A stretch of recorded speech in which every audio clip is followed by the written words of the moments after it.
Exodus chapter 18, verse 1.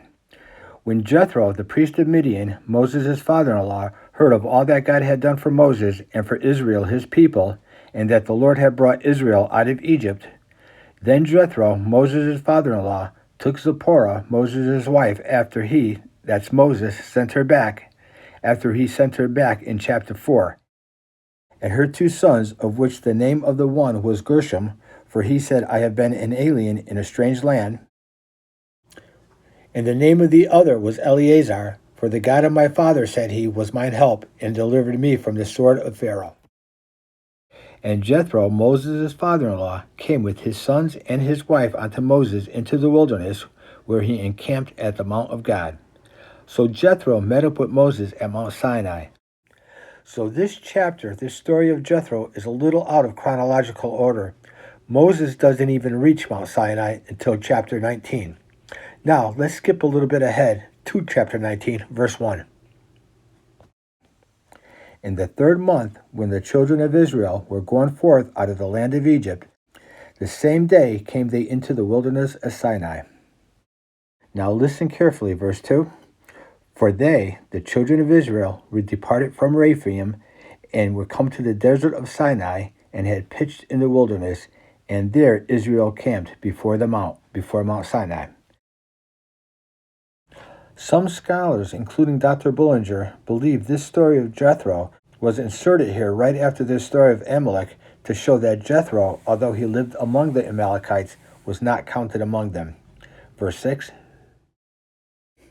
And he said unto Moses, so he sent messengers ahead to announce their approach. I, thy father-in-law Jethro, am come unto thee, and thy wife and her two sons with her. And Moses went out to meet his father-in-law, and did obeisance, and kissed him.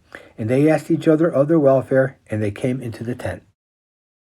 Now what's glaringly obvious is that Moses seems to be ignoring his wife and children. But we have to remember, this story is not a biography of Moses.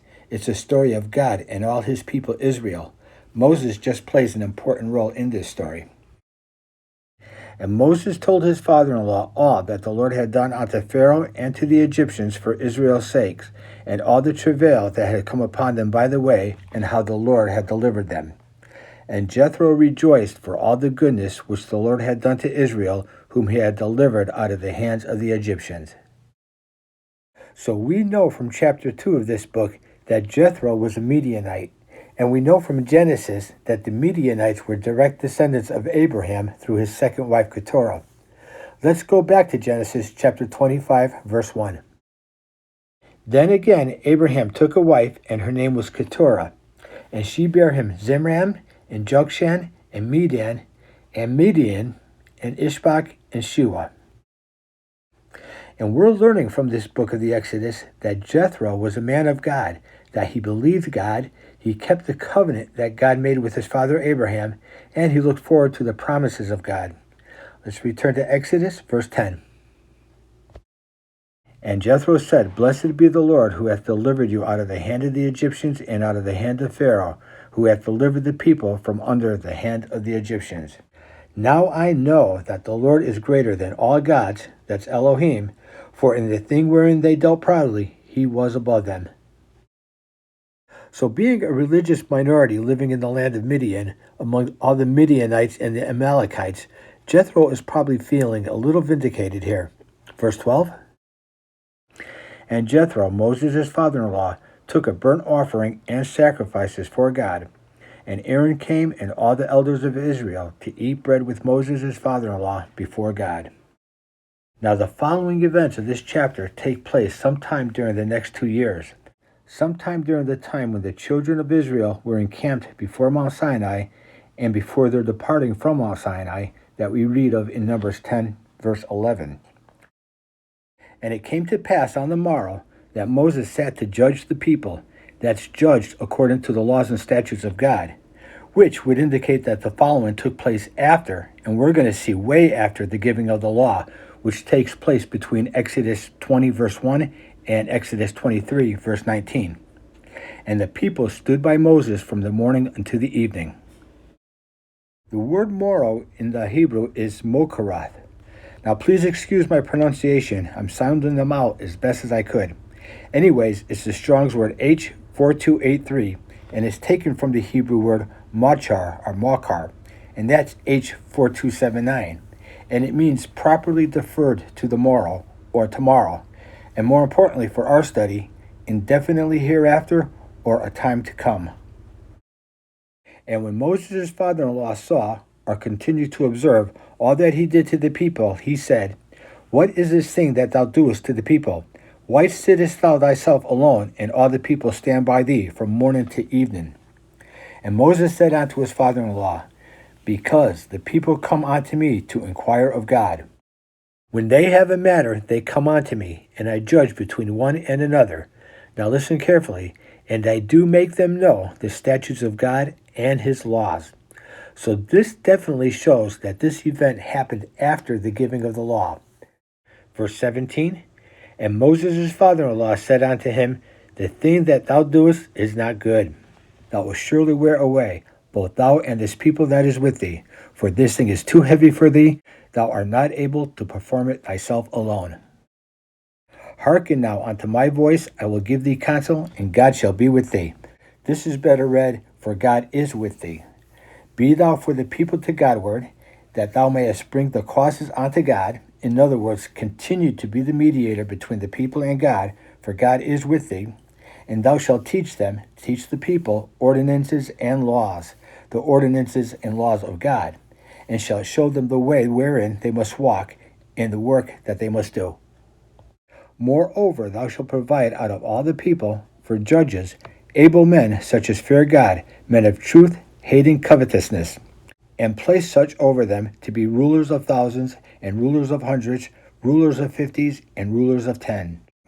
And let them judge the people at all seasons. And it shall be that every great matter they shall bring unto thee, but every small matter they shall judge. So shall it be easier for thyself, and they that bear the burden with thee. If thou shalt do this thing, and if God command thee so, then thou shalt be able to endure, and all this people shall also go to their place in peace, their place in the promised land. So Moses hearkened to the voice of his father-in-law and did all that he had said. He asked God for help. Let's go to the book of Numbers, chapter 11, verse 11. And Moses said unto the Lord, Wherefore hast thou afflicted thy servant?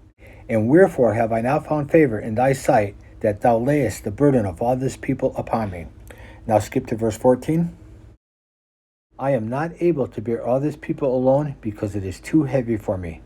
Don't forget, there are over 1 million people here. And if thou deal thus with me, kill me, I pray thee, out of hand, if I have found favor in thy sight, and let me not see my wretchedness. The needs of this people are so great that Moses can no longer bear them. And the Lord said unto Moses, Gather unto me 70 men of the elders of Israel, whom thou knowest to be elders of the people, and officers over them, and bring them unto the tabernacle of the congregation, that they may stand there with thee. And I will come down and talk with thee there, and I will take of the Spirit which is upon thee, and will put it upon them, and they shall bear the burden of the people with thee, that thou bear it not thyself alone. Skip to verse 24.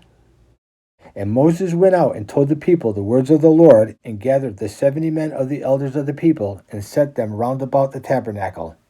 And the Lord came down in a cloud, and spake unto him, and took of the Spirit that was upon him, and gave it to the 70 elders. And it came to pass that when the Spirit rested upon them, they prophesied and did not cease. Now let's return to Exodus, verse 25. And Moses chose able-bodied men out of all Israel, and made them heads over the people, rulers of thousands, rulers of hundreds, rulers of fifties, and rulers of tens. And they judged the people at all seasons. The hard causes they brought unto Moses, but every small matter they judged themselves. Now the book of Deuteronomy, chapter 1, verse 6 through verse 18, seems to indicate that this event happened way after the giving of the law, closer to the time when they were to leave Mount Sinai for the Promised Land. Let's go to the book of Deuteronomy. Let's go to chapter 1. Let's pick it up at verse 6. And this is Moses speaking to the people, recapping their journey so far. The Lord our God spake unto us in Horeb, that's Mount Sinai, saying, Ye have dwelt long enough in this mount, about 2 years. Turn you and take your journey, and go to the mount of the Amorites, and unto all the places nigh thereunto, in the plain, in the hill, and in the vale, and in the south, and by the seaside, to the land of the Canaanites, and unto Lebanon, unto the great river, the river Euphrates.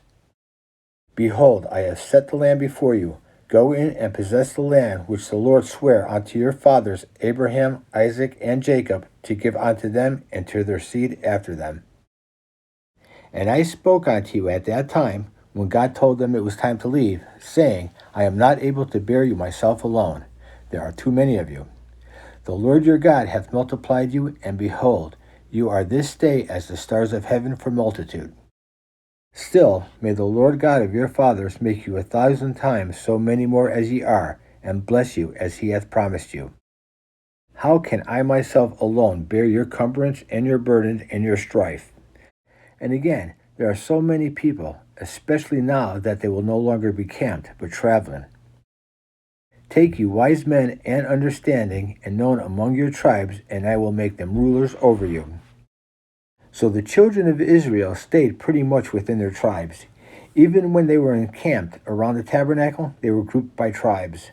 And then when it was time to leave, they would pack up the tabernacle, and they would break up camp and leave, tribe by tribe, each tribe to itself. Verse 14. And you answered me and said, The thing which thou hast spoken is good for us to do. So I took the chief of your tribes, wise men and known, and made them heads over you, captains over thousands, captains over hundreds, and captains over 50s, and captains over 10s, and officers among your tribes. So each tribe would have judges set over them in their own community. So as the people journeyed, they would all have judges nearby that they can bring their concerns and questions to. And I charged your judges at that time, saying, Hear the causes between your brethren, and judge righteously between every man and his brother, and the stranger that is with him. You shall not respect the persons in judgment, but you shall hear the small as well as the great. You shall not be afraid of the face of man, for the judgment is God's. And the cause that is too hard for you, bring it unto me, and I will hear it. And I commanded you at that time all the things which ye should do. Let's go back to the book of Exodus, verse 27, to finish up. And Moses let his father-in-law depart, and he went his way into his own land. So Jethro stayed with Moses and the children of Israel for the 2 years that they were encamped at the base of Mount Sinai. Then, when the cloud of God was taken up and the children of Israel had to hit the road to the promised land, Jethro went back to his home and to his family.